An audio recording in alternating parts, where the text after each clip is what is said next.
So Bernard, tell me about the Q Society event from an insider's perspective. Sure. So it's basically been labelled as the most evil function ever to be held in Australia, and I had front row seat, so I'm quite proud of that. But look, it was a fundraising dinner for Kirralie Smith and the Q Society to defend themselves against a defamation action for their views on halal certification. That's what the dinner was for. Now, the reporting has not focused on that at all. It has taken what came last and made it first.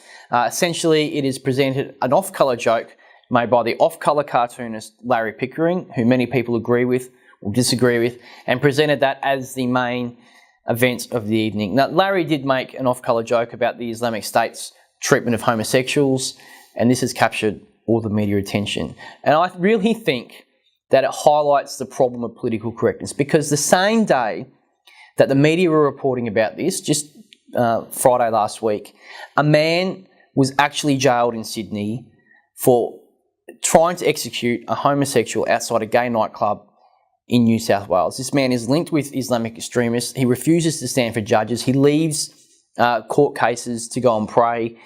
He's an Islamic extremist.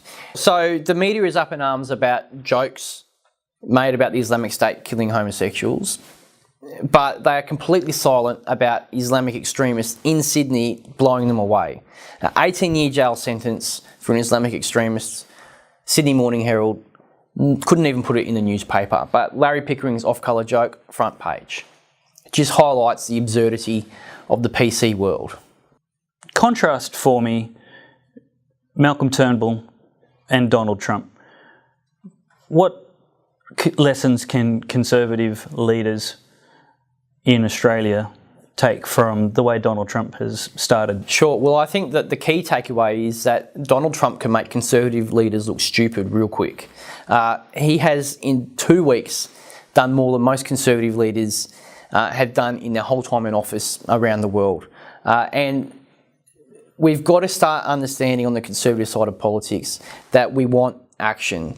The Labor Party seems to come in all the time with the Greens and change social settings, change policy settings, and then the Conservatives are elected to overturn these things and nothing happens. We've seen it with 18C, we've seen it with climate change, we've seen it with a whole bunch of issues where instead of the Conservatives getting in and overturning the decisions, they actually make them mainstream because nothing happens. Abortion laws are a very good example. Labor comes in, changes the laws completely, and then the Liberals come in and do nothing. And what happens is those laws then become legitimised. Yeah, I was very disappointed when the Liberal government in Victoria came in after the worst abortion laws in the world were introduced here in Australia, and they sat on their hands. I'm wondering, what's the point of voting Conservative? Well, and people are wondering exactly the same thing, and they're doing more than wondering, they're walking. And you can see that with the rise of One Nation. Yep. And Trump and Brexit. Tell me about Marine Le Pen. Do you have any insights or thoughts on the French? I think this phenomenon is happening right across Europe. We see it with Geert Wilders as well. People want politicians to put the national interest first. And they're sick and tired of the left undermining democracy and putting in radical agendas that simply don't matter to ordinary people, and in fact they oppose. So right across Europe we're seeing a rise of politicians prepared to put their nation first. You know, with the rise of these parties, we are seeing people like Angela Merkel start to change their policies. And or the Dutch Prime Minister, I think, took an ad out in the paper 2 weeks ago basically saying refugees need to assimilate. But they've done nothing for so long that people don't trust them anymore. Why would you put your faith in a politician who's only acting on the issues that people want them to act on because a new politician has risen and shown how stupid they've been for the last number of years? In 3 minutes or less, tell the leftist Christians who are watching, what is compassionate and loving about Conservative policies? Well, look, how do I answer that? Okay, so first of all, I think compassion is not the number one thing. Truth is more important than compassion. Now, truth must be said with compassion. and charity, love is the most important thing, as we know, the most important virtue. But there is nothing compassionate about allowing a lie to fester. There is nothing compassionate about allowing people to continue making mistakes. And as Christians, we believe we've been made to love God and to follow His will for us. There is nothing compassionate about watching silently as people embark down a path that will see them turn away from God and all the consequences for that. So conservative politics is about the truth. It is about promulgating the truth, and that is what is compassionate, because there's nothing compassionate about allowing people to live in a lie. And I just I'll add this other point as well, which I think is quite interesting. See, people talk about freedom of speech. Now, legally, I support the concept of freedom of speech because I don't think the state has the authority to start policing speech, and I don't think they've got the credentials to do it justly either in today's world. But I don't actually philosophically believe people are entitled to say whatever they want. I believe in freedom to speak the truth, and that is what's important. Our systems, our legal systems, our democratic systems, our justice systems should all revolve around whether that particular law is allowing the truth. And if it's not, then it's not a good law.